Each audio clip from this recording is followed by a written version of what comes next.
What's the most satisfying act of I don't give a F that you have ever witnessed? I was in line at a coffee shop and the lady was complaining that they didn't have organic milk, and without a word or hesitation the guy behind the counter just said next please, not even taking her order. Back when I worked at a movie theater, one of my fellow assistant managers, Jack, had a constant attitude of not giving a F. He'd worked at the theater longer than anyone and was good friends with the general manager, so he got away with murder. One time this lady wanted a refund for a movie she'd finished watching.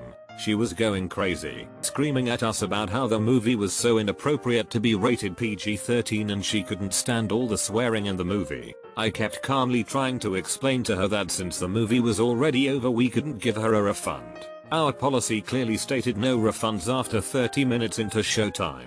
She's not hearing it, and looks to Jack now, like he will give her the answer she wants. He starts saying the same thing I did, and she interrupts him again with her yelling about how she couldn't stand all the swearing in the film. Jack rolls his eyes and just says, well, that's just too effing bad, and walks off. Cue stunned look on my face and the ladies. My cashier in Amsterdam was literally just taking my groceries and sliding them across but not scanning them and then putting them into my bag. She scanned the last thing for like €2 and goes, that'll be €2. She did not give even half of one F. My ex-boss had a customer throw her money on the counter when my boss clearly had her hand already out waiting to be given the money. So when my boss went to give the change, she just threw it back. Coins went everywhere but the look on the lady's face was priceless. Whenever I deal with customers, I just reciprocate what they do. Hand me your money. I hand it back. Put your money on the table. I put it on the table as well. I was at a restaurant recently. While I was waiting for my friends to arrive I noticed a few tables away. The lady was going on and on. I couldn't hear the exact words, but it was pretty obvious that they were having a heated argument where she was apparently scolding her and the guy was just sitting there having an occasional spoonful of his dessert. Exactly 3 minutes and he just stands up and walks away. He goes out of the restaurant, gets in his car and drives away. I was sitting at a table near the window facing the street, and the woman was in absolute shock. The look on her face was priceless. I mean, I shouldn't judge their relationship without context, but the guy sure didn't give a flying fart about what happened next. Didn't see it, but it was talked about at my old restaurant. My autistic friend was getting an interview for a second restaurant job. The chef doing the interview asked this question and got this response: I could be the biggest a-hole when things get heated. How do you feel about that? Well, if that's the case, then I don't want to work for you. Some Karen was beefing about a 25 cents off coupon.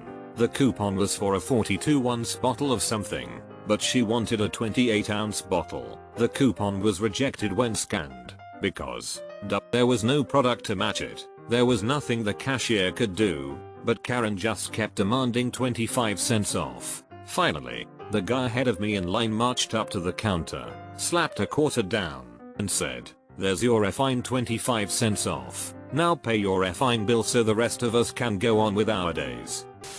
Was living and working from home on a super busy street. One day I hear a ruckus out front. There's an SUV stopped in the middle of the road. The occupants apparently having a fight. No traffic could get by, and wouldn't you know it, like 10 cars back there's a deputy's car. Deputy walks up, already pissed off by the shape of his stride. Now I couldn't hear anything up to this point, but things got very loud. He demanded to know what the issue was. Driver wanted the passenger out of the car. Deputy asks the passenger, "Whose car?" Passenger begrudgingly says it's the driver's, but that they help pay for it. Deputy, "Out of the car." Passenger, "But, deputy, now, out." Passenger gets out, goes to stand on the curb as directed. Deputy, to the driver, "Drive." Passenger, "But how am I supposed to get home?" Deputy, "Walk." Turns, walks off into sunset. Seriously, that last walk was the coldest damn command I'd ever heard.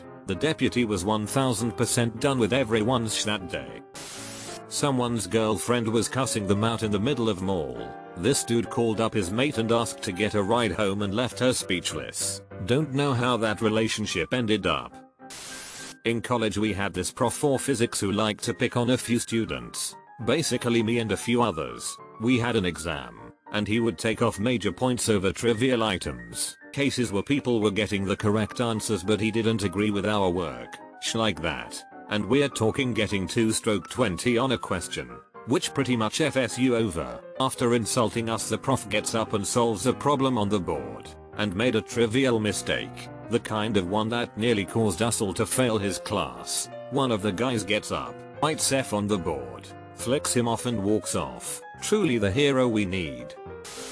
Had an inland flight about 3 years ago. This kid in the row behind me, prob 6-8 years old, started to kick my seat after takeoff. It was not a long flight, about 1.5 hours, but I hate this kinda so I turned around and sure enough, that brick was kicking my seat, while his mom and dad was sitting on either side of him, pretending to not notice. First I kindly asked the dad if he could make him stop, and he somewhat tried to convince his kid to stop. The kid sulked, but seemed to get the memo, at least for 1 minute, and then proceeded to kick my seat again.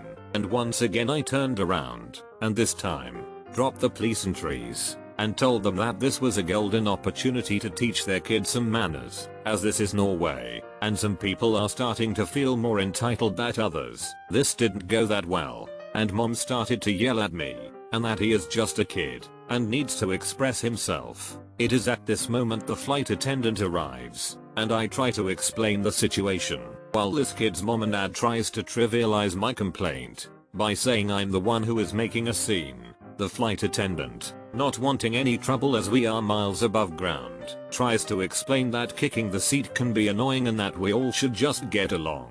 Flight attendant leaves, and kicking commences. So I simply picked up my stuff, walked to the row behind them, asked the woman behind them if she would be so nice to could move to the window seat, so I could get the middle seat. She just smiled and nodded. I sat down behind the kid, and started kicking for the 40-50 minutes that was left of the flight. TLDR kid was kicking the back of my seat. Parents didn't want to do anything about it, traded to a seat behind them, and started kicking the kid's seat. I got stuck in front of a seat kicker years ago. Not quite the same reaction from the mother or flight attendant, but just as useless. When we landed I went to get my stuff from under the seat and I find a kid's shoe there. I stuck it in my bag. As I'm getting off the flight they're still looking for the kid's shoe, which was going to be pretty hard to find since I tossed it in a trash can. I might be going to hell for stealing some kid's shoe in a petty fit of revenge, but it felt good at the time.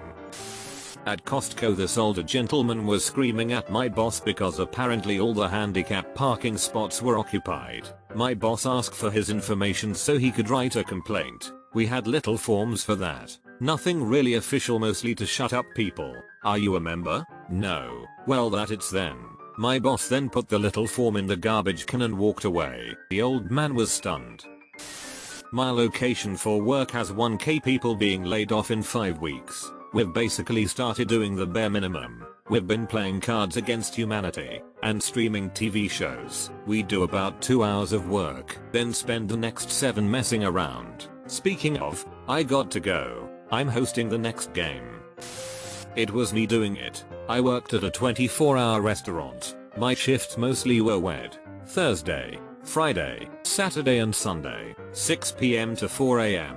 The manager of the restaurant really believed I wanted his job, so he would write me up for the most ridiculous things. One time he wrote me up for a bad review from a customer, on a night that I wasn't even working. That one got him in trouble with the regional manager. Moving forward, it was a stupidly busy Saturday night. About 5:45 PM, I got into work and he met me with yet another write-up, this time for allowing the kitchen to run out of a particular item during my last shift. I didn't even do the orders, but apparently it was my fault. So, I went back to my car, took off my uniform, put on normal clothes I had in there, walked up to the kitchen counter where he was busy with the kitchen staff and some waitresses and waiters. He looked at me, told me what area I would be working that night. I looked him dead in the eye and said I don't think so. He said it again, and again I said I don't think so, this time handing him all of my uniforms. As I turned to walk out of the restaurant,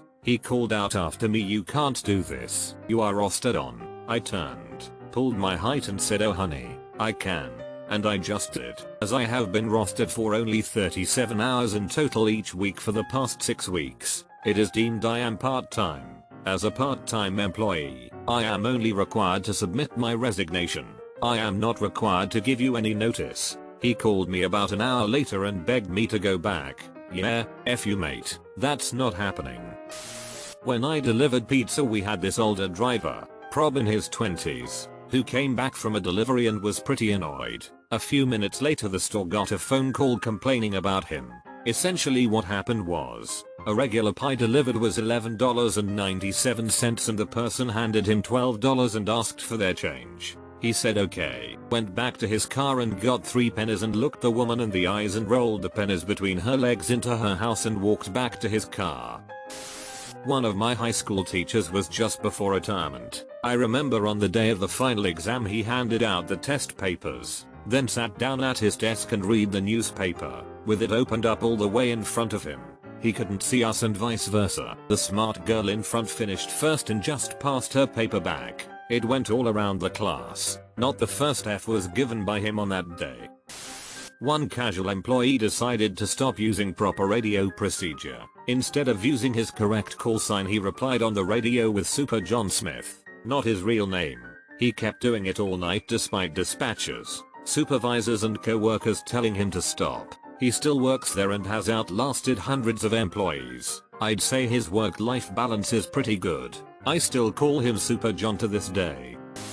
Bumped into an ex-GF of mine with her new fella in a restaurant. I had arrived on my own but was waiting for someone anyway. I see them and vice versa and they start giggling to themselves. Probably discussing what I was doing on my own or whatever else. It was clear I was the butt of the joke. 15 minutes later my date arrives. Drop dead gorgeous 9/10 blonde. By far the best looking girl I ever dated. We exchanged pleasantries and were taken over to our table. I have never seen two people's expressions change so much in my entire life than when they saw me sit down with this girl. It was amazing. I felt like a superhero. I was once on a US military ship, having breakfast in the wardroom, officer's lounge, when the operations officer, ops, walks in. This guy was the definition of not a morning person. He's still half asleep, bleary-eyed, basically a zombie with a bagel. He sits down across from me to eat his bagel and is just barely conscious. My back is to the outboard side of the ship, and the morning sun is blazing in one of the portholes, putting a big bright A circle of light right on his barely conscious face. He's squinting and chewing and basically just remembering how to be alive for today. It's painful to watch, but then zombie ops stops chewing, slowly picks up the phone, and dials the bridge. In his well-known I'm still totally asleep voice, he says, "EI, it's ops. Could you shift our barput? Yeah, 165, thanks," and puts the phone down. And then he just sits there, squinting, waiting, and then, ever so slowly, I realize that that big blazing spot of sun has begun to slide off the zombie's face and onto the wall behind him. After a moment it clears his face and he blinks slowly a few times and the brilliant beauty of what I've just witnessed begins to overwhelm me. By ordering the bridge to adjust the ship's back and forth patrol by about 15 degrees, he's changed our course just enough to reposition the sun off of his face. He's literally just redirected thousands of tons of steel and hundreds of people so that he could get the sun out of his eyes while he eats his bagel. I am in awe. He slowly picks up his bagel and for a moment I'm terrified at the thought that his own genius may escape him, that he may never appreciate the epic brilliance of his laziness, since he's not going to wake up for another hour. But between his next bites he pauses, looks at me, and gives me the faintest, sly grin, before returning to gnaw slowly on his zombie bagel.